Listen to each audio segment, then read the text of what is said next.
रत्नमकुटोत्तमलोकदायम् भूत्वादिलोकगत सर्वजनैः प्रपूज्य स्वामी प्रभो श्री अय्यप्प सुप्रभातम्।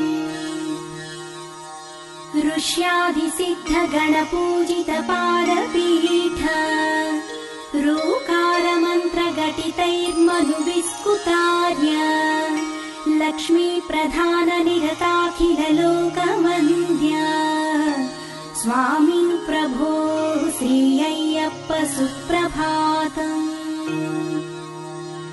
लावण्यपूर्णसुतनो निखिलार्थदायिम् येनालवङ्गघनसारविलीपिताङ्ग ऐश्वर्यदायक विभो परमेश सूनो स्वामी प्रभो श्री अय्यप्प सुप्रभातम्।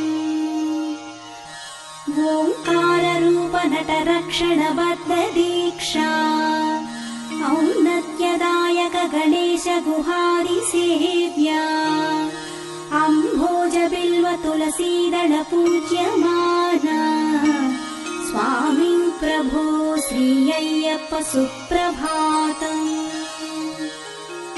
हस्तोक पुण्य फलदायक झारुमूर्ते कर्पूरदीप परिशोभित भूप्रदेश खट्वांग खड्ग शृणिपाश गधारिधारिम् स्वामी प्रभो श्री अय्यप्प सुप्रभातम्।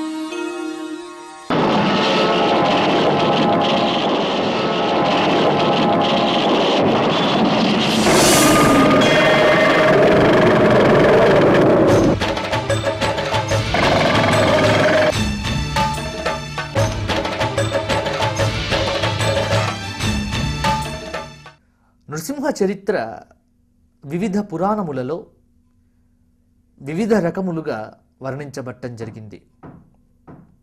ముఖ్యంగా బాగా చూసినట్లయితే నరసింహ చరిత్ర భాగవతంలో సప్తమ స్కందంలో విశేషంగా మనకు దర్శనమిస్తూ ఉంది. సప్తమ స్కందం మొత్తం కూడా ప్రహ్లాద చరిత్ర అనే పేరుతో నరసింహుడి యొక్క ఆవిర్భావ కథనాన్ని వ్యాసభగవానుడు అనేకమైనటువంటి అధ్యాయములలో శ్లోకములలో వర్ణించడం జరిగింది. ఇక ఇదే చరిత్రను విష్ణు పురాణంలో మొట్టమొదలై చెప్పడం జరిగింది. విష్ణు పురాణం విష్ణువు యొక్క లీలా విలాస విన్యాస వైభవములను వర్ణించినటువంటి పురాణము. కాబట్టి ఇక్కడ శ్రీమద్ భాగవతంలో విష్ణు పురాణంలో ఈ రెండు పురాణముల యందు బాగా ఈ విశేషంగా చెప్పటం జరిగింది. చరిత్ర ప్రహ్లాదుడిది, అవతారం నారసింహుడిది. అందుకే మనం గత భాగంలో కూడా చెప్పుకొని ఉన్నాము. నరసింహ చరిత్ర చెప్పాలి అంటే, నరసింహ అవతారం రావాలి అంటే నరసింహుడి గురించి చెప్పడం కాదు, నరసింహ అవతారాన్ని ప్రస్తావన చేసుకోవాలంటే మొట్టమొదలు మనము ప్రహ్లాదుని గురించి చెప్పుకోవాలి. ప్రహ్లాదుడు లేకుండగా నరసింహుడు రాడు. ప్రహ్లాదుడు ఉంటేనే స్వామి వస్తాడు. అందరి భక్తులలో అగ్రస్థానాన్ని వహించినటువంటి వాడు మన ప్రహ్లాద కుమారుడు.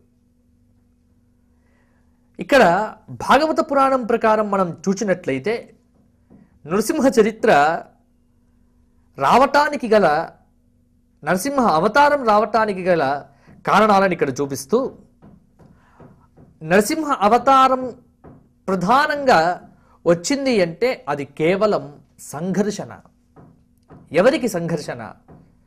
భక్తుడికి, అలాగే అసురుడికి.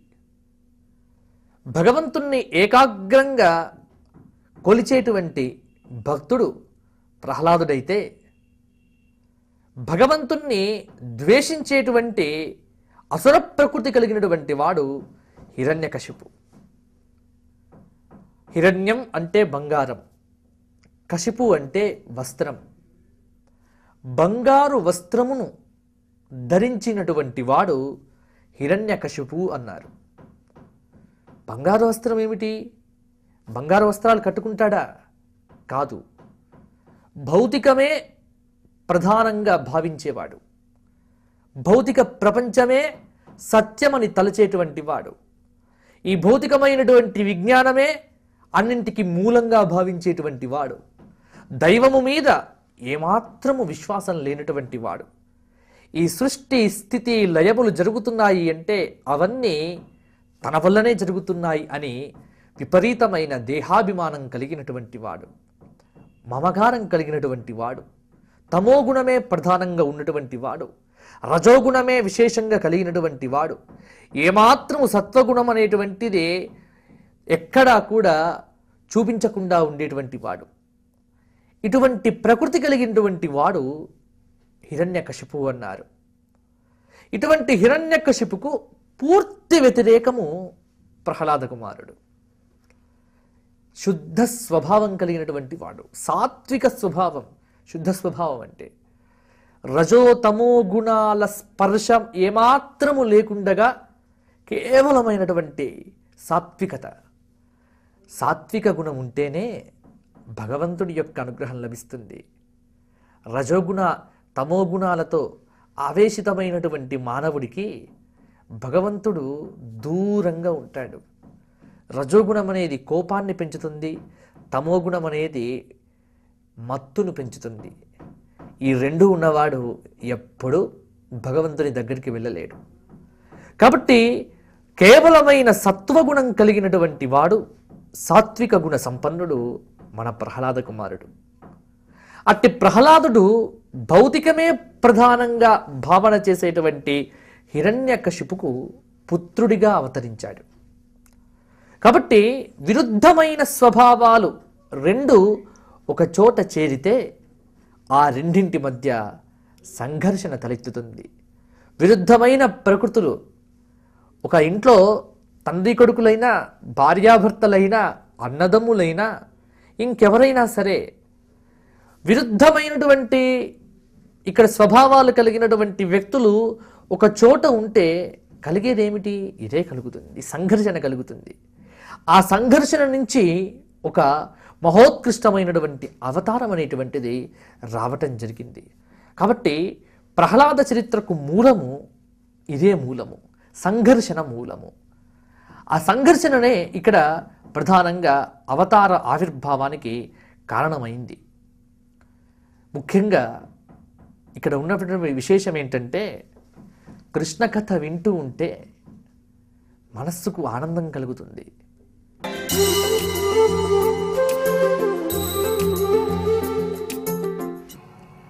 ప్రళయకాలం చేసి లోకాలను భస్మం చేసే దారుణ నిటలాక్ష నేత్రుడైన శంకరుడి యొక్క ఆగ్రహజ్వాలను ఆమె స్తన్యంతో అడిగినాయి.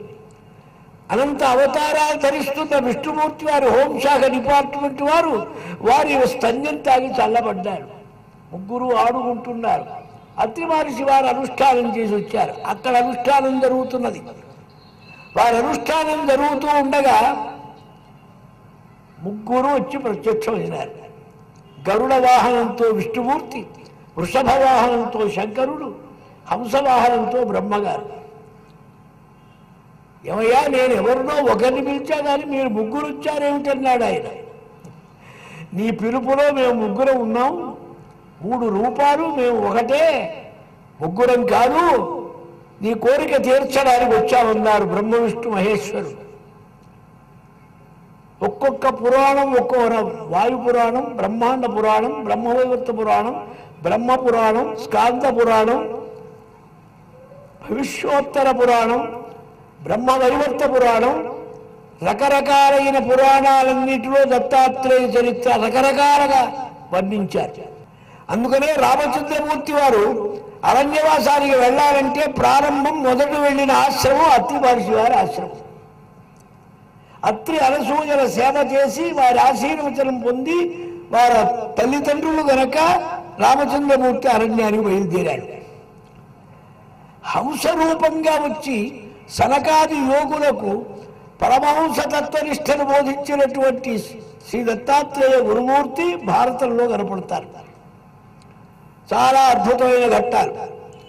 అలాగే ఇతర పురాణాలు, స్కాందాది పురాణాల్లో పరశురాముడికి త్రిపుర రహస్యం నేర్పి గురువుగా ఆశ్రయించారు. రామ గురువు అని పేరు ఆయనకి. పరశురాముడికి గురువు ఎవరంటే శ్రీ దత్తాత్రేయ గురుమూర్తి. అటువంటి సమస్త యుగాలలో, సమస్త గ్రంథాలలో, సర్వశాస్త్రాలలో ఉన్నారు. అయితే ఇది చాలా నిగూఢ అవతారం. దీనికి పబ్లిసిటీ తక్కువ. కొంతమంది అనుకుంటారు దత్తాత్రేయులు వారిని భరిస్తే మేమంతా భ్రష్టులు అయిపోతాం. నాకు ఒక ఆయన వచ్చి చెప్పాడు, పండితుడే, దత్తాత్రేయుడు అంటున్నావు, నువ్వు పూజ చేస్తున్నావు, దత్తాత్రేయుడు పట్టుకుంటే పిచ్చెక్కిపోతుంది, భ్రష్టులు అయిపోతారన్నారు. నీ తెలివి అంతవరకే ఉంది. కదా యోగి, కదా భోగి, కదా నగ్ర పిశాచవత్ అనసూయ గర్భసంభూత దత్తాత్రేయో జగద్గురు. ఒకప్పుడు యోగి, ఒకప్పుడు భోగి, ఒకప్పుడు అనేక రకాలుగా వస్తారు. నేను నరసోబావాడి వెళుతూ ఉంటే ఒక బస్టాండ్లో కూర్చున్నా. ఒక కుక్క వచ్చి నా నెత్తి చేయి పెట్టింది, భుజం మీద కుక్క అంటే నాకు వచ్చే భయం. నేను గడగడలాడుతున్న ఆ షావుకారు అన్నాడు, ఆ పకోడీలు అమ్మేవాడు, ఓ పొట్ట పకోడీలు తీసి నిన్ను అనుగ్రహించి స్వామి వచ్చారన్నాడు. నువ్వు దత్తక్షేత్రాలు వెళ్తున్నావా? అందుకని వచ్చారు ఆయన. పకోడీ నువ్వే ఇయ్యి, నేను రెండు చేతులు ఎట్టకదేట్టు అంటే పాపం పకోడీలు తెచ్చి ఇచ్చాడు. ఆ పొట్టను తీసుకుంటూ వెళ్ళిపోయింది. దత్తాత్రేయుడు వారు ఎవరా వస్తారో, గోవుగా వస్తాడు, శునకంగా వస్తాడు, అతిథిగా వస్తాడు, బిచ్చగాడిగా వస్తాడు, పిచ్చివాడిగా వస్తాడు, శ్రోత్రయంగా దండక మండలాలు పట్టుకొని యతీశ్వరులాగా రాడు, కుండలాలు పెట్టుకొని శాలువు కప్పుకొని ఘరాపాటి గారిలాగా రాడు, కర్మిష్ఠుల్లాగా రాడు, తపస్సులాగా రాడు. అనేక పరీక్షలతో వస్తుంది దత్తమూర్తి. అది భక్తి చాలా దుర్లభం. ఎన్నో జన్మల పుణ్యము యొక్క మహాఫలం ఉంటే గాని ఆయన వైపు తిరగదు మనస్సు. ఇప్పుడు మా బంగారయ్యకు తిరిగిందంటే నేను అదే సంతోషించా. సాధారణంగా తిరగదు. దీని గురించి పెద్ద అడ్వర్టైజ్మెంట్ చేసి గందరగోళం నేనెప్పుడు ఇది గురించి చెప్పి ఉండను. ఎందుకని ఇది ప్రకటించే అవతారం కాదు, భక్తితో తెలుసుకోదగింది. చాలా సూక్ష్మమైన భక్తి ఉండాలి, నిరాడంబరం కావాలి. కొంతమంది దత్తాత్రేయుల వారిని వెంటబడి ఆశ్రయించి కొద్ది దూరం అయిన తర్వాత పాపం పడిపోతారు. పడిపోయిస్తాడు ఆయన, వెళ్ళని వెంట రానివ్వడు, వెళ్ళగొడతాడు. శిష్యుల్ని ఎక్కువగా పెంచుకునే గురువు మొదటి అజ్ఞాని. శిష్యుల వల్లే గురువు మునుగుతాడు. ఎప్పుడు గురువును ముంచాలంటే చాలా సూక్ష్మ ఉపాయం శిష్యులు. ఈ శిష్యుల్ని చేర్చిన కొద్దీ గురువు గారికి శిష్యుల లక్షణాలన్నీ అబ్బుతూ ఉంటాయి మెల్లగా. పరమాత్మ శ్రీ దత్తాత్రేయ అవతారంలో దగ్గరికి రానివ్వడు, ఎవరిని దూరంగా కొట్టేస్తాడు. బాలోన్మత్త పిశాచవత్ చాలా దూరంగా పెడతాడు. కాక వెంటబడ్డాడనుకోండి, 3 క్రిక్కులతో వాడిని దూరం చేస్తాడు. కీర్తి, కాంత, కనకం.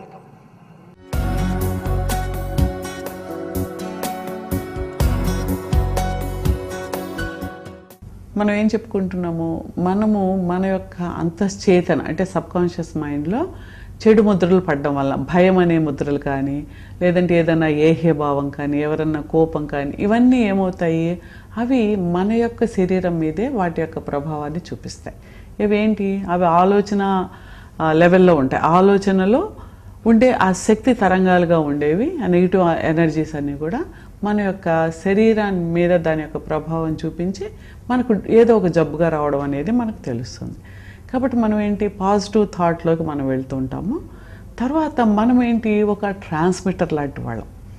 అంటే ఈ యూనివర్సల్ ఎనర్జీలో, ఈ విశ్వమంతా నిండి ఉన్న ఈ విశ్వశక్తిలో మనం కూడా యూనివర్సల్కి మనం ఇచ్చే శక్తి మన యొక్క ఆలోచన శక్తి బట్టే వెళ్తుంది. అంటే ఏంటి, మరి ఎప్పుడూ నాకెప్పుడు ఇంతే, నాకేం జరగదు, చెడే జరుగుతుంది, ఏంటి ఎప్పుడూ సక్సెస్ కాలేదు, ఇప్పుడు మాత్రం అవుతామా, ఎప్పుడూ డబ్బు లేవు, ఎప్పుడు వస్తాయా అనేంటి, ఇవన్నీ మనలో ముద్రలుగా పడిపోయాయి. అంటే ఏంటి, ఆ ప్రపంచమంతా ఇలాగే ఉంది, చెడుగా ఉంది. ఇవన్నీ ఏంటి, మొత్తం మనం బయటికి వెళ్తున్నప్పుడు ఈ చెడుగా ఉంది అనే ఏ శక్తి అయితే ఉందో, చెడుగా ఉందని నువ్వు అంటూ ఉండడానికి కావాల్సిన పనులకు కావాల్సిన శక్తి నీకు వస్తుంది.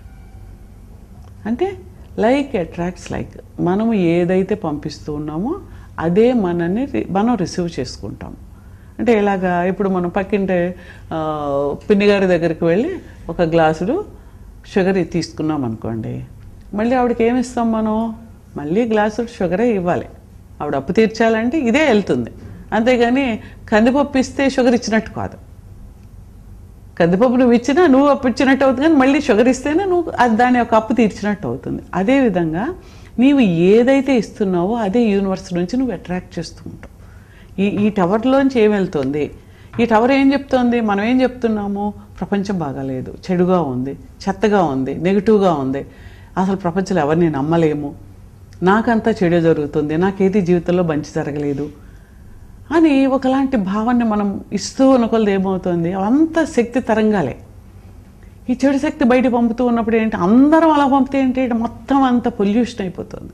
ఇప్పుడు చూడండి, అన్ని కార్లు మనం పంజగుట్ట జంక్షన్లో చూస్తే ఎంతో పొల్యూషన్ ఎక్కువగా ఉంది. ఎందుకు? అన్ని కార్లు అట్టే వెళ్తున్నాయి, అన్ని కార్లు అట్టే వెళ్ళి అక్కడే పొల్యూషన్ ఎక్కువగా ఏర్పాటు అవుతుంది. అలాగే మనందరము నెగిటివ్ మాటల్ని, నెగిటివ్ థాట్స్ని బయట పంపిస్తున్నప్పుడు మళ్ళీ బయటికి ఏమొస్తుంది? మనం పీల్చితే ఏమొస్తుంది? ఆ పొల్యూషన్లో నించుని మన గాలి పీలిస్తే మన కారులోంచి వెళ్ళిన పొల్యూట్ అయిపోయిన గాలి మళ్ళీ మన లోపలికి వచ్చి మనకు అనారోగ్యం కలగజేసినట్టుగానే మనలోంచి తయారై వెళ్తున్న చెడు ఆలోచనలే మళ్ళీ మనం పీల్చుకుని ఆ ఆలోచనలు, ఎనర్జీ, ఆ చెడు అవన్నీ మన లోపలికి వస్తున్నాయి అనేది అర్థం చేసుకోవాలి. కాబట్టి మనము పాజిటివ్ థాట్ని పంపిస్తే పాజిటివ్ ఎనర్జీ మన లోపలికి వస్తుంది అనే విషయాన్ని గుర్తించాలి. అయితే రావడం లేదండి పాజిటివ్ థాట్ చాలామంది చెప్తుంటారు. పాపం వాళ్ళు మామూలుగా సాధారణమైన మనుషులే, మంచిగానే ఉన్నవాళ్ళు, జీవితం అంతా మంచిగా బతికిన వాళ్ళే, నాకు ఎందుకు ఇప్పుడు ఇంత చెడు ఆలోచనలు వస్తున్నాయి అంటున్నారు. ఎందుకు? మీలో శక్తి తగ్గిపోవడం వలన, మీరు అంతర్గతమైన శక్తి మీద మీరు యొక్క ధ్యాస పెట్టకపోవడం వలన మీకు ఎప్పుడైతే ఖాళీగా ఉందో అక్కడ చెడు శక్తి వస్తుంది. కాబట్టి అక్కడ పాజిటివ్ ఎనర్జీతోటి మీకు అనిపించకపోయినా పాజిటివ్గా అనుకుని, నేను బాగా ఉన్నాను, ప్రపంచం అంతా బాగా ఉంది, బాగా ఉంటుంది, నేను సంతోషంగా ఉంటాను, అందరూ సంతోషంగా ఉండాలి అని పదే పదే అనుకోండి. అనుకోవడంలో తప్పేం లేదు కదా. అలాంటప్పుడు అలాంటి మెసేజ్, అలాంటి ఎనర్జీ బయటికి వెళ్ళి ఆనందం మీకు కూడా తిరిగి రావడానికి, విశ్వశక్తి నుంచి తీసుకోగలగడానికి అవకాశం కలుగుతుంది.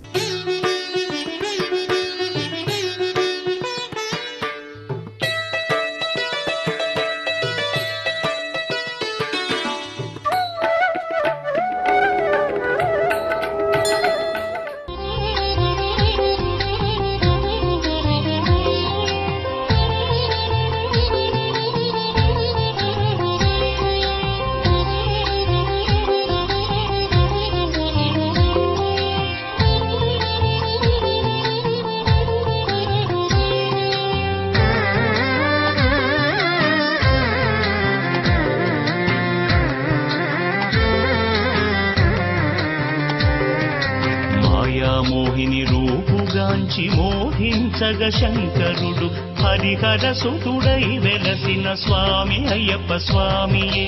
మాయామోహిని రూపుగాంచి మోహించగ శంకరుడు హరిహర సుతుడై వెలసిన స్వామి అయ్యప్ప స్వామియే. మాడిగ పురతమ్మకప్పుడు ఇచ్చిన మాట నిల్పగా కన్నె స్వాములందరం గిరిని చేరుదాం, మన కన్నె స్వాములందరం గిరిని చేరుదాం. మాయామోహిని రూపుగాంచి మోహించగ శంకరుడు హరిహర సుతుడై వెలసిన స్వామి అయ్యప్ప స్వామియే. స్వామి జిందకతో స్వామి శరణం శరణం శరణం అయ్యప్ప శరణం.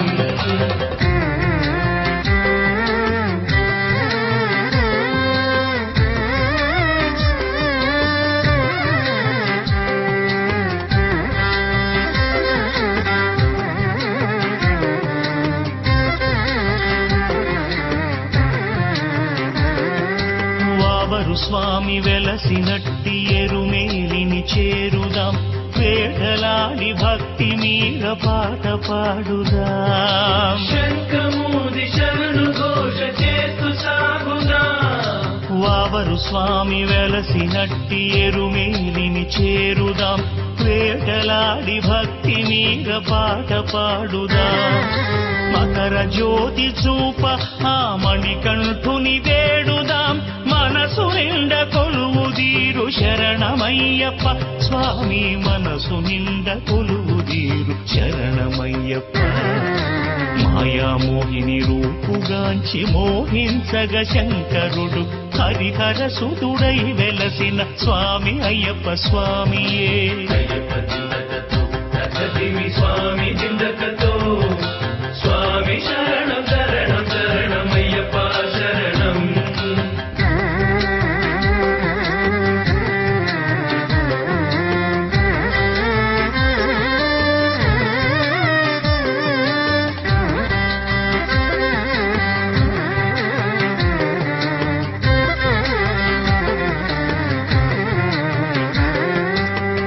చిమిడున్న కల్లిడం కుండ్రాన శరములని వేయుదాం అండగా ఉండే స్వామిని చూడగ కొండను చేరుదాం శాంతమూర్తి శబరినాథుని శరణు వేడుదాం అప్ప చిమిడున్న కల్లిడం కుండ్రాన శరములని వేయుదాం అండగా ఉండే స్వామిని చూడగ కొండను చేరుదాం పరమ పదము చూప ఆ పరమాత్ముని కోరుదాం జీవాత్మకు శాంతి నిమ్ము శరణమయ్యప్ప స్వామి జీవాత్మకు శాంతి నిమ్ము శరణమయ్యప్ప మాయామోహిని రూపుగాంచి మోహించగ శంకరుడు హరిహర సుతుడై వెలసిన స్వామి అయ్యప్ప స్వామియే మాయామోహిని రూపుగాంచి మోహించగ శంకరుడు హరిహర సుతుడై వెలసిన స్వామి అయ్యప్ప స్వామియే మాడిగ పురతమ్మకప్పుడు